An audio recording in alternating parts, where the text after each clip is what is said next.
Hello everyone, you are now watching Christian Logic Fail number 2.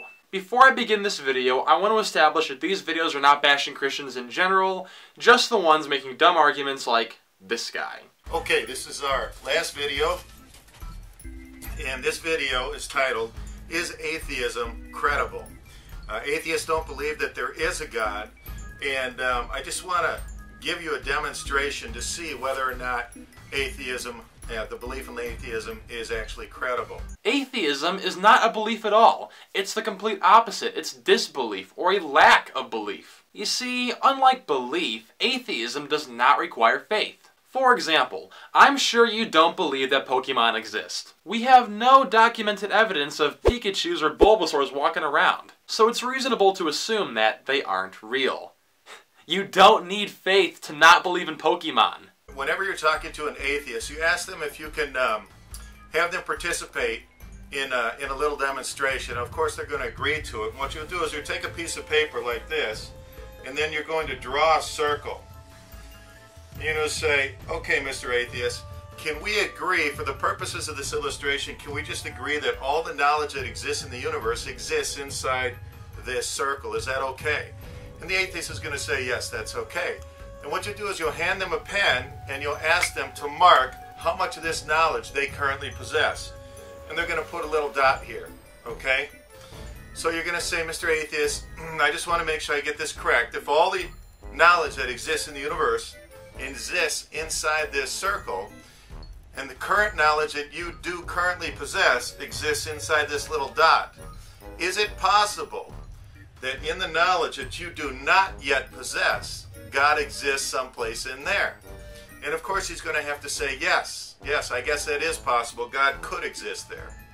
So you have to ask yourself, is the belief in atheism a credible belief? So basically his argument is that since atheists don't have all the knowledge in the universe, atheism is not credible. The problem is, you could use this argument to try and prove anything is real. Again, back to the Pokemon example. Instead of God, you could say, Mr. Theist, isn't it possible in the knowledge you don't yet possess that Pokemon exist? Or you could say dragons, unicorns, whatever you want. Or you could reverse the argument. Mr. Theist, isn't it possible in the knowledge you don't yet possess that God doesn't exist? Listen, I understand that absence of evidence is not evidence of absence. But absence of evidence is a warrant for disbelief.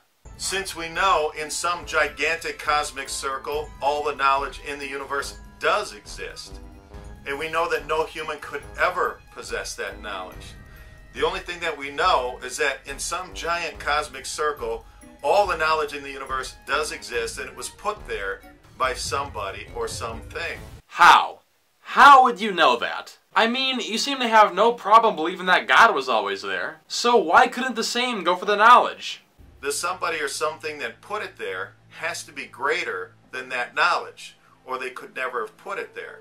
The only logical conclusion would be that God put it there, otherwise it could not exist. And your bias is showing. This is a prime example of the God of the Gaps argument. Just because you don't know why something happened does not mean a God did it. It's an appeal to ignorance argument, a logical fallacy. Instead of making answers up, it's much more reasonable to admit you just don't know.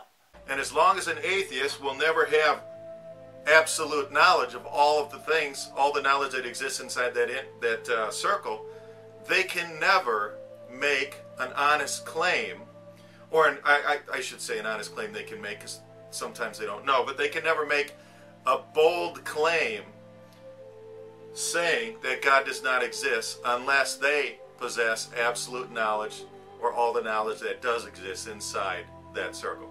But, Mr. Theist, you don't have absolute knowledge either. So how can you make a bold claim that God does exist? You see how easy it is to reverse this? Sometimes I wonder if these guys believe half of what they're saying. I mean, whenever I find one of these videos, they always seem to turn off ratings, which gives me the impression they're not confident in their own arguments. Anyways, thank you all for watching. I'm gonna make more Christian Logic Fail videos in the future, so if you find a video you want me to respond to, link it in the comment section down below.